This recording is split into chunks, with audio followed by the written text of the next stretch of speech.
I am NetMoverSitan.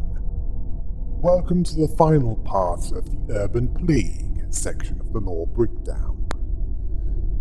And believe me,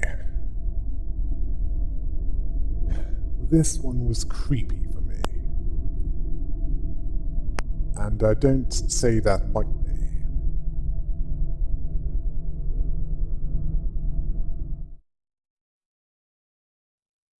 The final guest group is Lovetown. Now, remember the warp train that the Mola office escaped from, which resulted in them being turned into books? Well, the other 297 passengers are still there. They're continuing to go insane. Their story continues here.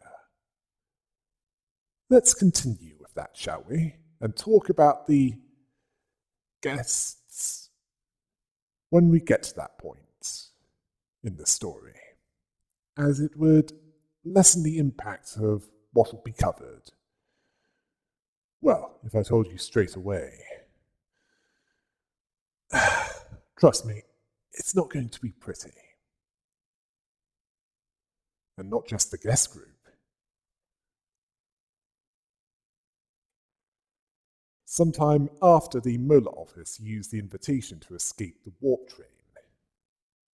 Yes, warp train UW212. Tommy and Mary, along with the other passengers, were still in it. Tommy had woken up after being out cold for who knows how long. At least not to Mary, but she was relieved that he was awake. One of the other passengers told them that it had been 10 days since they were trapped inside, so a little over a week, warp train time, since the Mola office had left. Well, Mary was taking care of Tommy after he was out cold for 3 days. He was confused. He thought that warp trains were supposed to arrive in just 10 seconds. How things had gone badly wrong. This passenger, the passenger that had just told them this, wasn't sure herself. And as for how she knew his name, she overheard it from Mary, his love. This passenger was Elena, a nurse who was accompanied by a doctor from the hospital known as Jaehyun. Convenient that they were there when he fainted. To Elena, previous warp train journeys have taken 10 seconds. As for Jaehyun, he's surprised that W Corp didn't respond after that long, as a malfunction of this kind would be as fatal to their reputation as it would be for a sculptor carving a giant hand giving the finger to position in the general direction of the head's HQ. There must be a reason for this. It's just not obvious right now.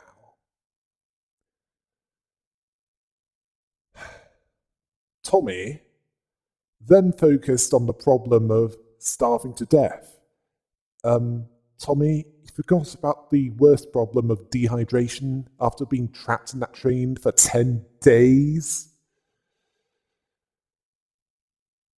As Elena pointed out, basically everyone within that warp train should have died of thirst before then. Something about the warp train was preventing everyone from dying of hunger or thirst. There was also no medical problems developing, or if there were existing ones before the train started, they weren't getting worse.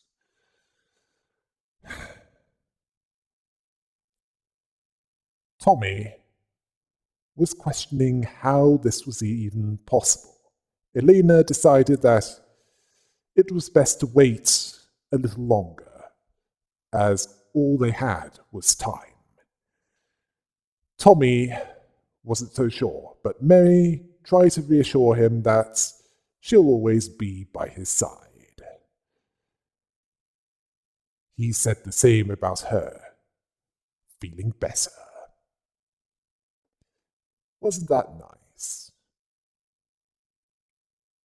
Once 15 days had passed within the warp train, that's over half a month, Tommy was woken up abruptly by Mary. Yes, something had happened. Something bad. But Elena believed that it would have happened eventually.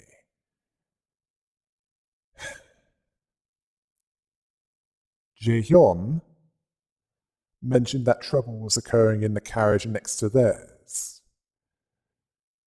Tommy was nervous when he asked what was going on. The answer would come from one of the other passengers who sliced off their own throats. Something which Jae-hyun considered a natural reaction to being trapped there for more than 2 weeks. Now, I might not be one of the most sociable of people, but I at least have some common decency. Although I do prefer to have the option to isolate myself at any time. Then there was something revealing in Elena and Jae-hyun's conversation. Elena found it intriguing, and Jae-hyun mentions that Eileen didn't send them there for nothing. Yeah, Eileen, as in the leader of the nihilist cult known as the Church of Gears, and an ally of Argalia. The Blue Reverberation. One who is a nasty piece of work. Think Ra's al Ghul mixed with the Joker and you'll get the impression of how up this guy is. And we've not seen the rest of it yet. As for the intriguing thing, this passenger had sliced his throat, and yet he was still alive, much to the horror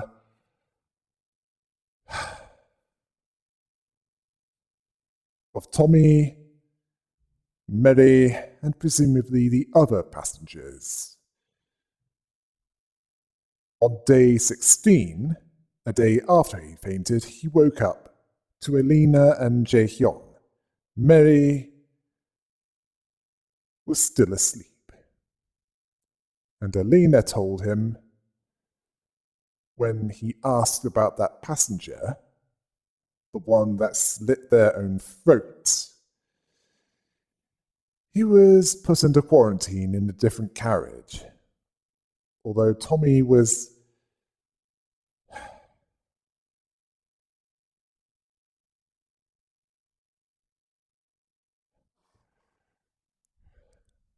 well, he miscounted when he said that there was 300 people on board, as there was actually 297,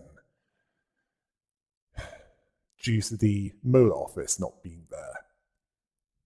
Jae-hyun struggled to believe that only one could do that, implying that this might only be the beginning, if it hasn't already started. This confused Tommy, as someone that has bled that much should be dead. It appears that whatever is preventing them from dying of thirst is also preventing them from bleeding to death. The arteries were cut, blood was spilled all over the floor, but it remained in the body. It was kept in the body like a cohesive mass. No coagulation, no messing up the train, no death. Think about it. This person was bleeding out, their throat cut open, fully conscious, in constant pain, and unable to die. Tommy was disturbed at how any of this was even possible. Elena claims not to know why. But after Aileen was mentioned, I don't trust her and Jaeon. Regardless, Tommy found comfort in this. Whether Elena was being honest with him or even if it was a lie, Jaeon knows it's only the beginning, that this storm is about to get worse. Elena told him that he had to stay strong for Mary. 30 days into their journey. A month had passed in the warp train. Mary informed Tommy that 5 of the 30 carriages are already filled with suicidals, even by the standards of a city full of those driven by selfish and or self-destructive desires. Now that's significant. Thankfully, things are more stable in their carriage. According to Tommy, along with 6 of the adjacent carriages, which they have Elena and Jaehyun to thank for. Now they're surprisingly together for those that are trapped within the warp train. When Mary implied something dark, Tommy stopped her from going on about it anymore, as it wasn't going to be of any help to any of them. 93 days into their journey, about 3 months into their journey through something that might as well be hell, Elena told the carriage that they were in that things were getting worse. Between carriages 5 and 15, carriage 7 being where they were, things might be fine, but beyond that, it's up. The definition of that, in this case, being what's going on in carriage 19. Carriage 19 being full of half-dead people that would make the cannibals of Backstreet 23 look together and stable, as they broke into other carriages to ravage the bodies of others for simple amusement. Yeah, this was on day 90, 3 days before. Anyone here thinking that Pinhead and his Cenobite buddies would consider that warp train to be a prime vacation spot? I mean, the people in that carriage appear to have blurred the line between pleasure and pain. It would explain why they were doing what they did, just to pass the seemingly endless time. Then Tommy asked if they'd gone mad. Even a village idiot wouldn't ask that question. Of course they've gone mad. Pointlessly trying to kill each other out of simple boredom. I say pointless, as the slit-throat guy tried suicide and it didn't work. Not dead, as Mary would put it, but as good as dead, with their limbs barely attached. Jaehyun understands that they can't stop them from mutilating themselves, but they can stop them from forcing that onto others. One of the passengers was worried about what would happen if they attacked one of their younger siblings. Jaehyun understood that they didn't want to be separated from their loved ones. They wanted to stay with them on what seems like an eternal trip to endure as long as they're together. They're willing to follow Jaehyun, unaware that he likely has an ulterior motive. Tommy and Mary also don't want to be separated from each other. Elena only wants them to have faith in her and Jaehyun, needing their agreements, and to be prepared to fight the people trying to break into the safe carriages from beyond Carriage 15. This made Tommy nervous. 100 days into their journey, Tommy was traumatized by something that he'd seen. Seeing those trying to break in as all nuttier than the contents of a squirrel's toilet after a diarrhea attack, and just as cohesive in mind. Elena noted that Tommy was still hesitating with something. Mary didn't think that all of them were that bad, and she thought that it was a small price to pay to make sure that they were together forever. Tommy needed more time to think about it.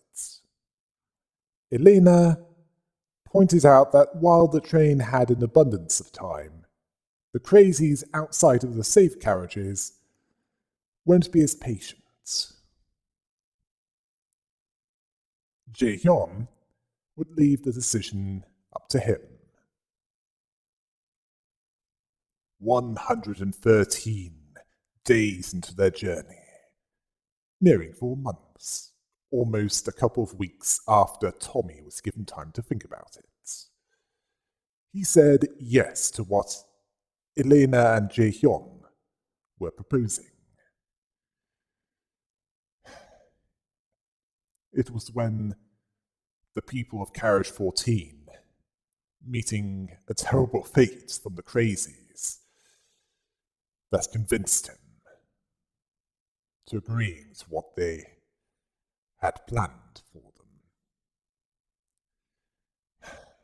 After seeing those heavily traumatized, drooling, their eyes white with shock, he didn't want Mary to suffer like that. She felt the same. Elena and Jaehyun then decided to proceed with the procedure after they have permission from both Tommy and Mary.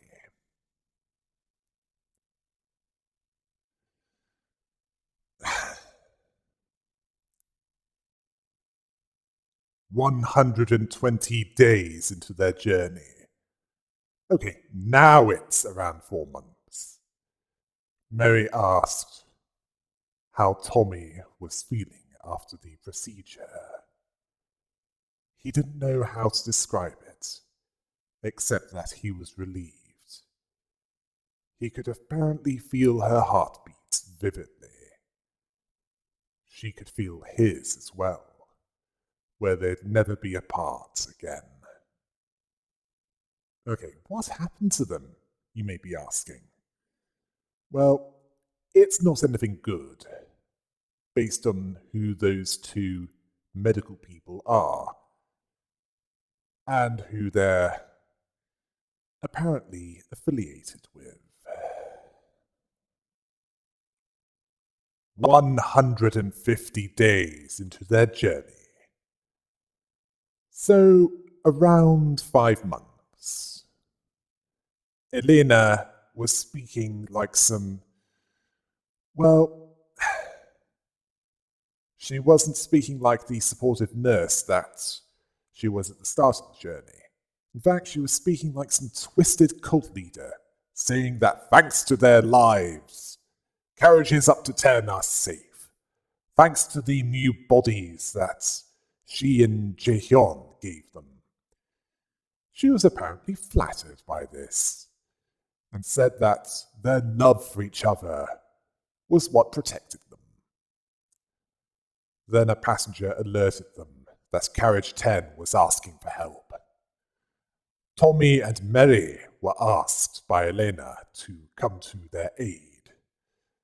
They weren't so confident about their combat prowess or their strength, as they've never fought anyone in their lives.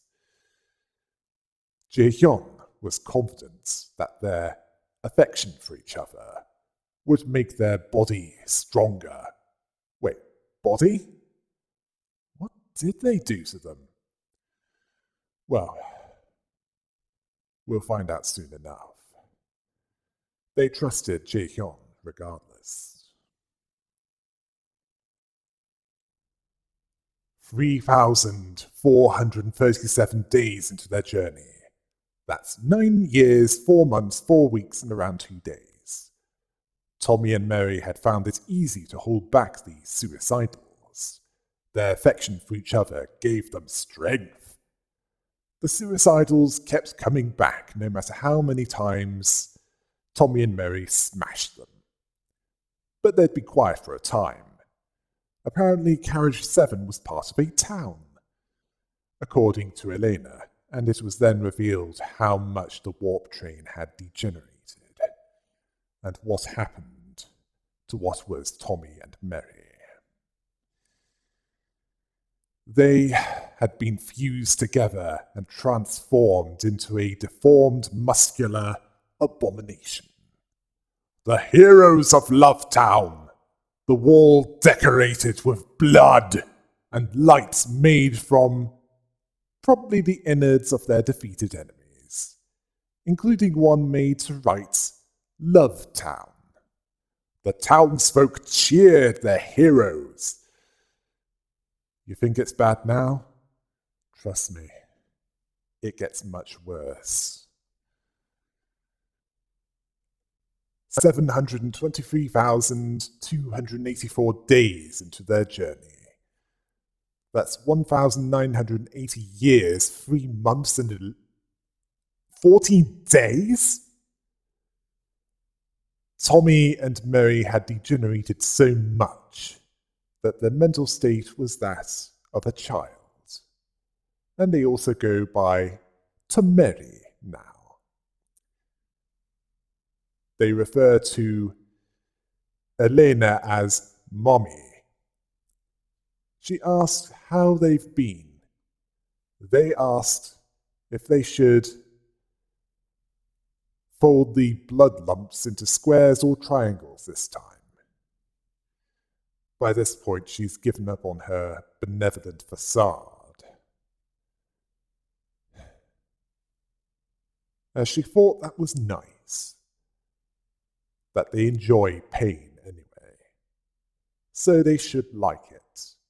As for where Daddy is, Jae-hyun, he went to the front carriage. As for why she called them there, Elena had an invitation to the library, implying that they've seen enough, according to Eileen. They being Roland and Angela. Don't worry, this isn't a game where they break the fourth wall. Tomeri had lost it so much that they don't remember the Mola office all those centuries ago. They don't even know what a library is. Elena noted that Jae-hyun would have found it hilarious if he was there, upon them saying that. Tomeri feared punishment, but Elena assured them that she wasn't scolding them, and no punishment was needed. She wanted them to sign the invitation with the other townspeople. She told them that she'd give them a prize if they brought the books listed on the invitation. Tomeri was excited, but Elena knew that the chances of them making it back weren't good. Yeah. This is an example of why blindly following someone that's seemingly benevolent can royally you over. There are a number of more prominent cases where this has brought widespread destruction, misery, and suffering. In fact, there are two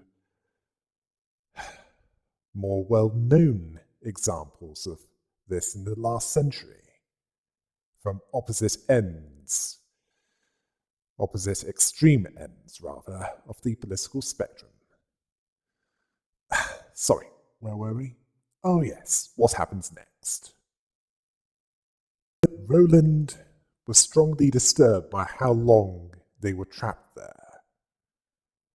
Angela didn't like the look of it either, as Roland observed. Let's just say that if Angela could vomit, she'd have filled the nearest office-sized waste receptacle, as that's how disgusted she was feeling right now. And this is someone that didn't react in a similar way to the syndicates, to the psycho-cannibals of Backstreet 23. As for what she went through in the 10,000 years trapped underground, hard to tell, as she's unwilling to be completely open about that, for understandable reasons. Basically, if she's disgusted, it's bad even by the standards of the city. I mean, even Roland understood that reaction, and he's a selfish hole. Yeah. He then asked what kind of malfunction could have stopped the train for that long. As for whether or not everything was okay, well, not much time had passed for those within the library. Only an hour. Well, from their perspective, perhaps, as they only watched fragments of what happened. Yes, the same time passed outside the library was the same amount of time inside. The amount of time that passed inside the warp train, however, well, she believes that the book made by Tameri would make for an interesting read. Well, you've calmed down quickly. Tameri was excited at leaving town for the first time, visiting a new place with all the townspeople. Yeah, not much of their previous separate existence remained. Then Angela appeared and greeted them. Tameri greeted back simply, yet politely. They asked her who she was. Angela told them who and what she was. The director and head librarian of the library that they were in. They told her that they were Tameri from Lovetown, and they were told to get the books from there. Angela directed them to the door where the books that they were there for were located.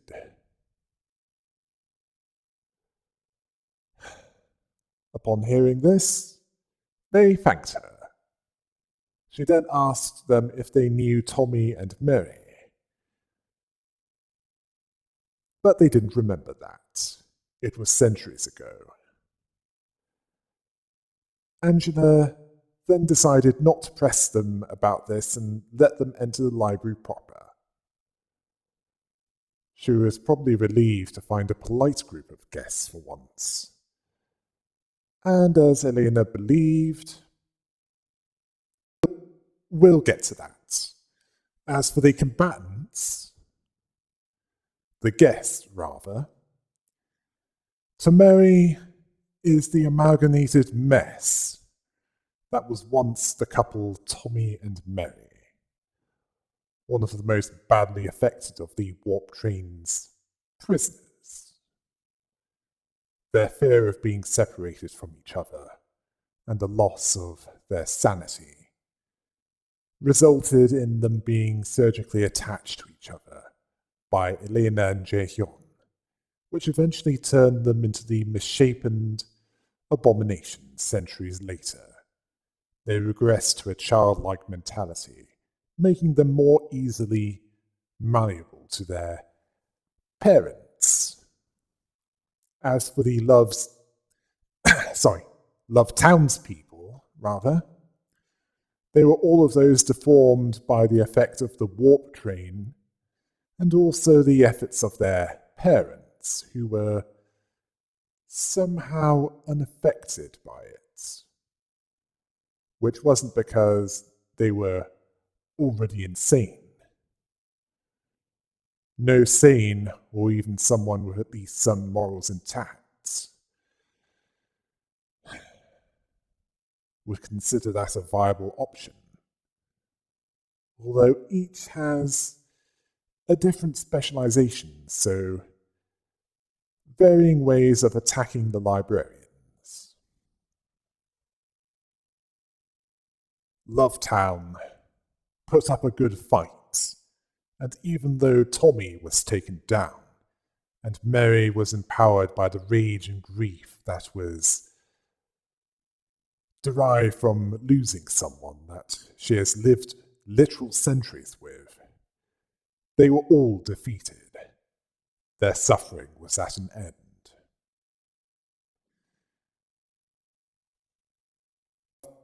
After that reception, Angela wasn't sure if it was a malfunction with W Corp's singularity, but she saw that she might not be the only one who has gone through what she has, or at least something similar.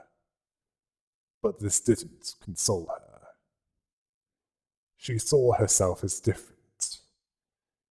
She wouldn't go through that same ordeal ever again. She retained herself, unlike them. She persevered.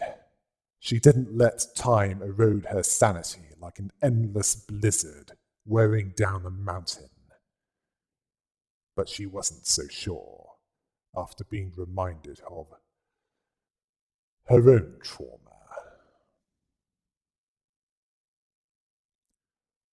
Roland then told her to calm down and take a deep breath while, when memories of hard time burst forth, she has to embrace them to the core. Like it's that simple after going through that kind of hell for at least 5 times the amount of time that they did.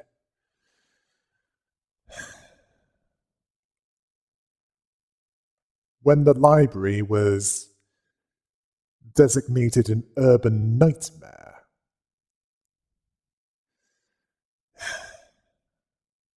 Roland asked if Angela was getting closer to the freedom that she has been yearning for. Angela told him that she didn't know. All she knew was that the one book was on its way to completion. Well, let's hope it's not like the One Ring, and you're not in the middle of Victorian Birmingham, otherwise known as murder. Roland had doubts that the book was really something that was going to resolve everything for her. She believed so, because the library had infinite possibilities, every possible combination of letters in the books. Fragments of these are worthless by themselves. It's why she needed the invitations, to narrow down what she needed to get the right combinations. She was using the light and the books to complete the one book, the book that contained all the answers to her questions. Angela, those answers might not be the ones you want to know, even if they're the answers that you need to know. There's a big difference.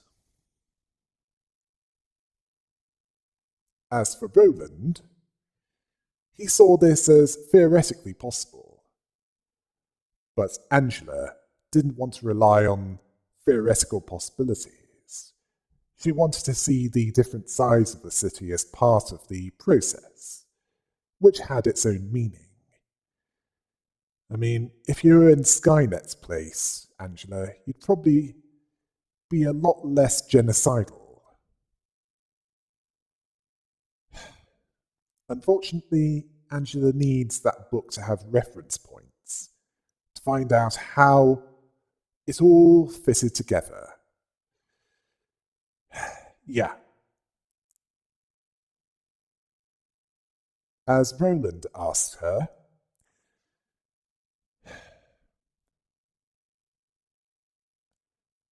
couldn't she find the answer from the city itself? Well, the answer for why she couldn't, well, the reason for that was, as Angela put it was because it was based on reading the books of the inhabitants of the city so far. None were truly free there. All were chained to something. Yeah, even those in the nests. I mean, they practically gave their freedom away for security. And got neither in the end, based on what was happening in District 12. None do what they do because of free will. Fixers obey their offices. Offices obey their associations. While syndicates bend over to take it from the mere finger subsidiaries, while the finger subsidiaries kneel before those higher up in one of the fingers, even if those orders might end up getting them killed in a slow and painful manner. All were heading somewhere, and the destination was unclear, and they didn't get to choose where. They were going with the flow. I can tell you where they're going. Yesod described it as like lemmings willfully jumping into a fire pit. I call it being put on a one-way first-class ticket to You're All Ville. Which is certainly a step up from the warp train, as at least that journey gets it over with quicker. Roland thought that money could get you anything in the city, including freedom.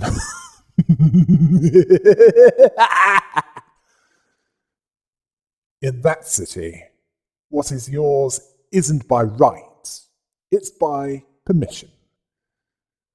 Permission that's revocable at any time, as those with the power to give you something, like wealth, or even a position of authority, or whatever else you desire, can take it away just as quickly, if they have a good enough excuse.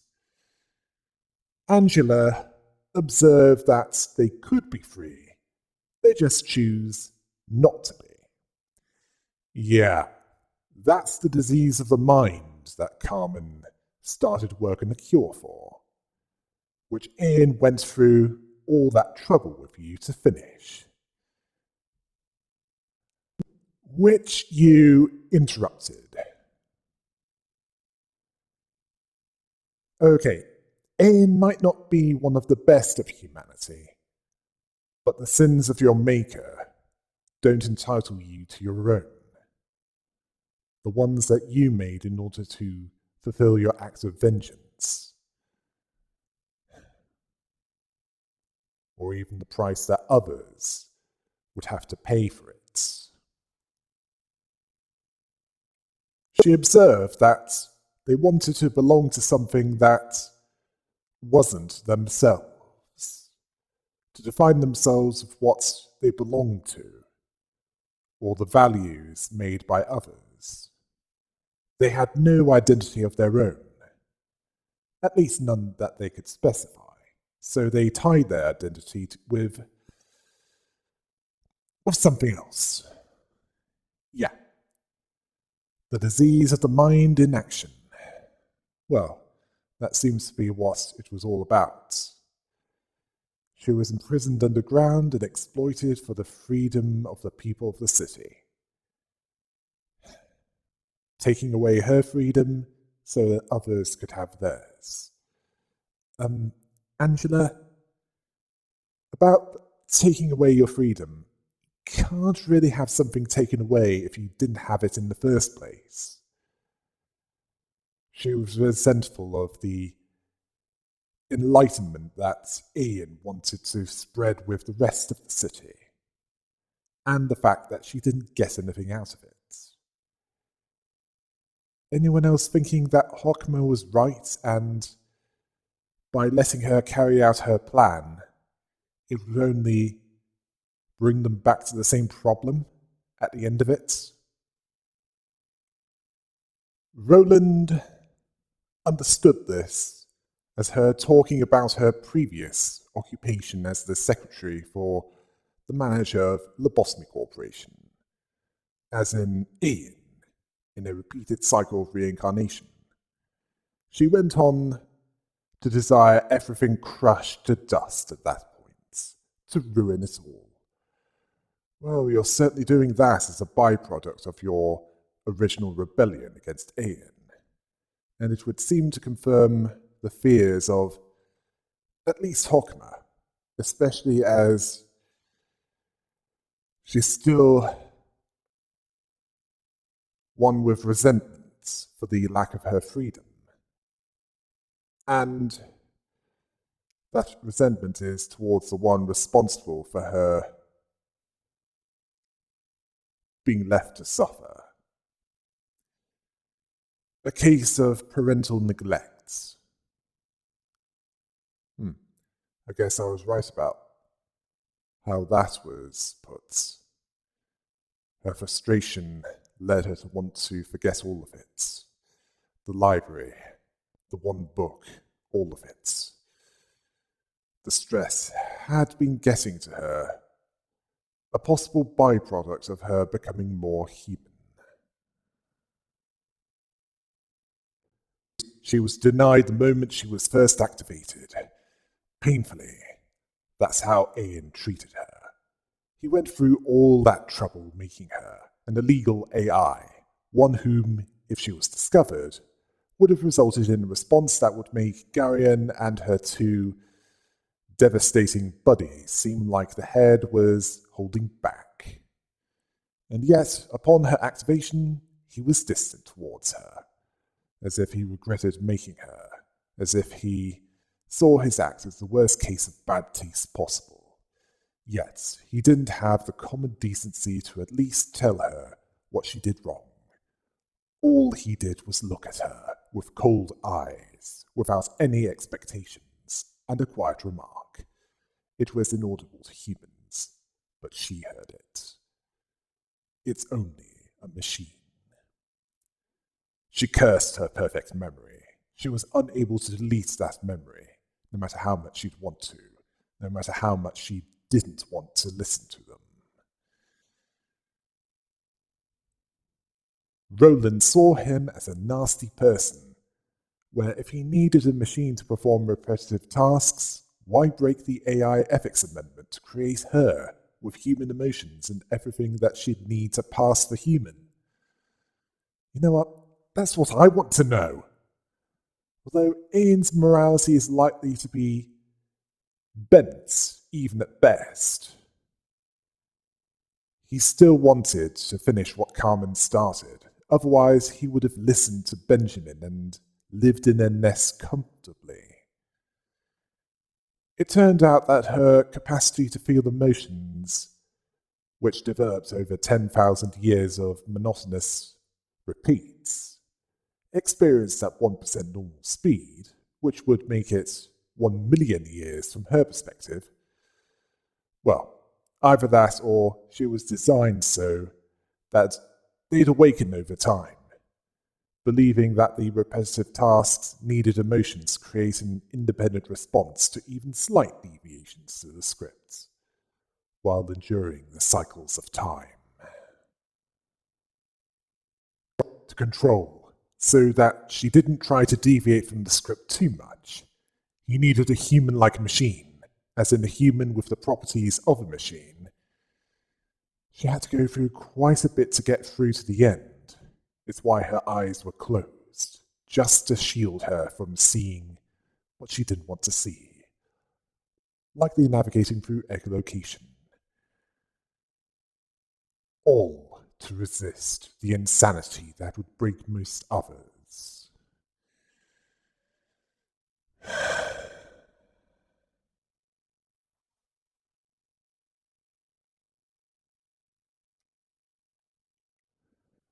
Roland considered that real nasty. Now, Roland might be an hole, but he has some decency. The cycle that was somehow broken, and then Roland asked her what she wanted to do next. Now that is a good question, Roland. And Angela, she seemed insulted by this, that he was telling her to forget about the past and move on. She could never forget. Not even keeping her eyes closed would shield her. Where even someone that would make Big the Cat look like a genius would know what face to make after going through that much torment. PTSD sounds too mild to describe that, especially as every second of it was slowly and painfully inscribed into her memory. What she experienced can never be unexperienced.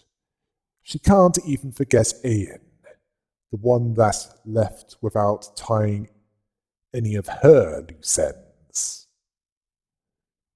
Yeah, definitely a case of parental neglect. He created her on a whim. Well, at least as far as she's concerned, anyway. And then left her to rot.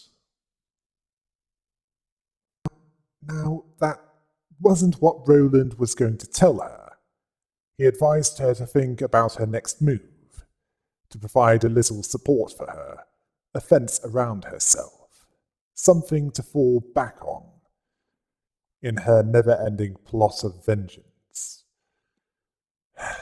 Roland, please tell me that you're joking. That vengeance might involve discarding you.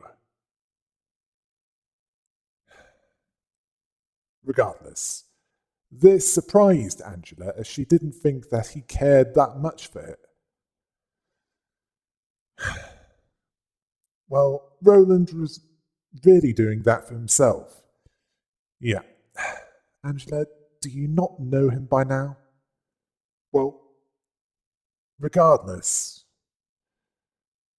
she's heading somewhere due to her body becoming more fleshy and with blood flowing.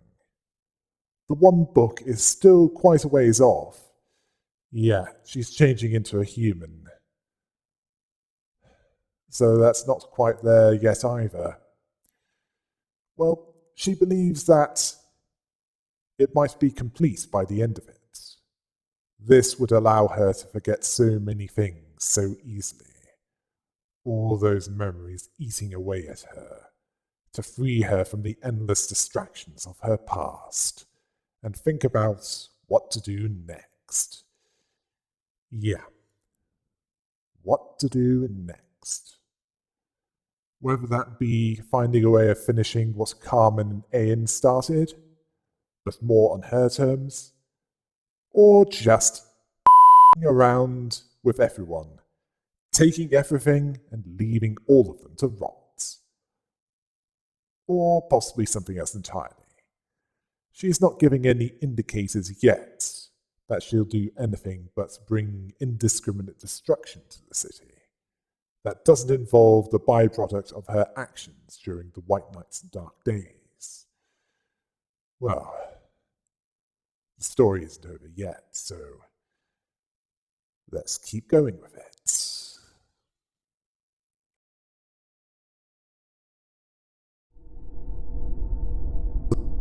The next section of the Lore Breakdown series will be more of a nightmare.